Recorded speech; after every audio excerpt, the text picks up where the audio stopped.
Alexander the Great stations. King Philip of Macedonia. Macedonia is located just north of Greece. The Macedonian civilization began as a collection of scattered tribes. When King Philip II became the Macedonian king, he unified the tribes of Macedonia. He then created a well-trained army. King Philip had a son named Alexander. When he was young, Alexander was a student of Aristotle, the famous Greek philosopher. Alexander learned public speaking, science, and philosophy from Aristotle. He also learned to appreciate Greek culture. Alexander was well prepared by his education. When he was 16 years old, Alexander served in the Macedonian army. He was well respected by his soldiers. The Macedonians grew stronger under King Philip's rule. As Athens and Sparta were busy fighting each other during the Peloponnesian War, they did not realize the danger just north of them in Macedonia. King Philip II saw that the constant fighting had left the Greek city-states weak. He took the opportunity and invaded Greece. By 338 BC, King Philip had conquered most of mainland Greece. King Philip attempted to unify the Greek city-states now under his control by allowing them to keep many of their freedoms. King Philip planned to attack the Persia Empire next.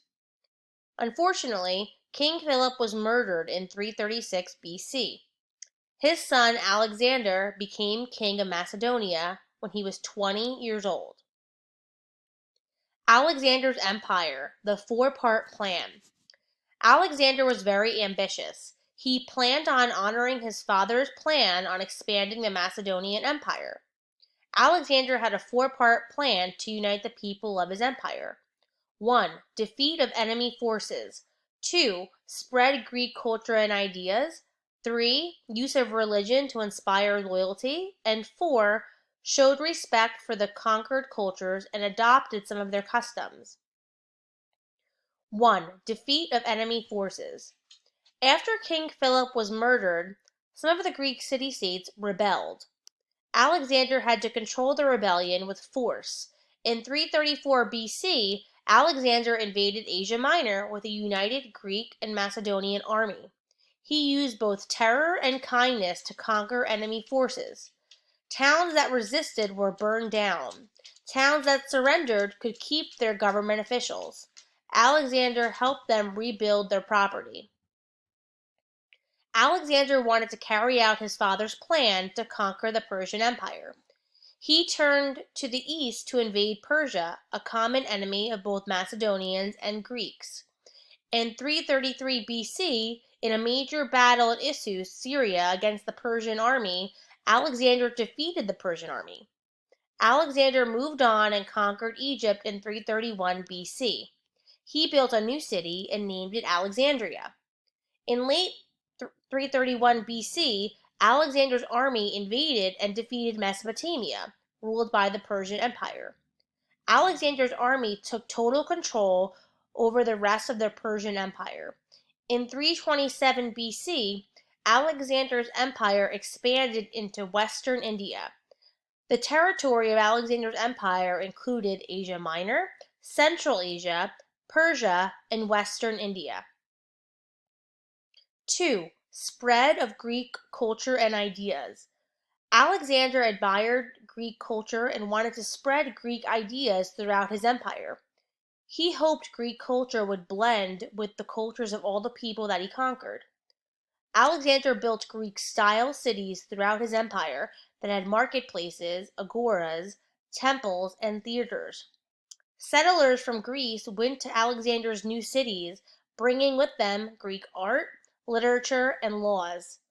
Alexander had local soldiers and officials speak only Greek. The most famous of the Greek-style cities were Alexandria.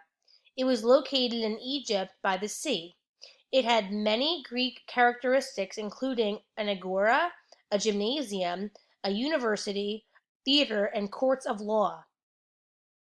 Alexandria became an important center of learning and trade. Alexandria is famous for its library, which contained over 500,000 books. 3. Use of religion to inspire loyalty. There were two ways that Alexander used religion to inspire loyalty. First, he conquered the Egyptian and Persian gods. He treated them as equal to Greek gods. He visited oracle sites and built temples. When Alexander visited the oracle site of the Egyptian god Ammon, the priest greeted him as Ammon's son. Alexander spread the story of the priest greeting throughout his empire. Second, Alexander encouraged the idea that he was a god.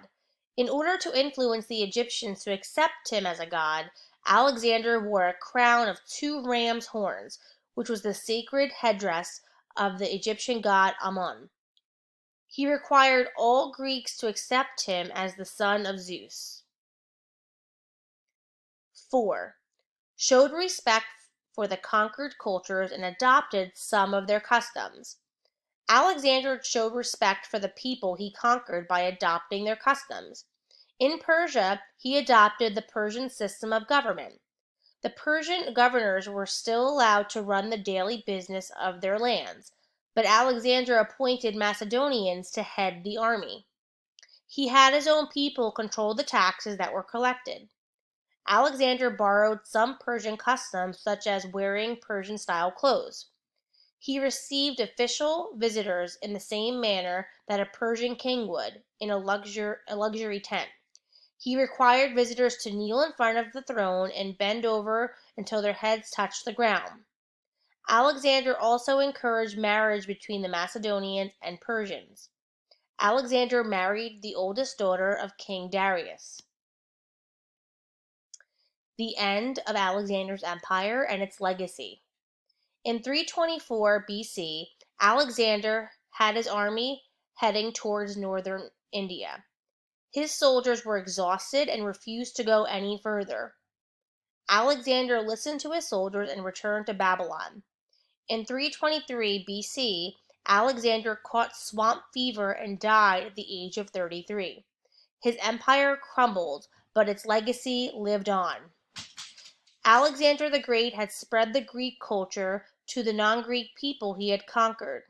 He spread Greek language, ideas, art, and architecture throughout Southeast Asia and Egypt. This marked the beginning of the Hellenistic era. Hellenistic equals like the Greeks. The city of Alexandria became one of the most important cities of the ancient world. Alexandria is still a vital city in the Mediterranean even today.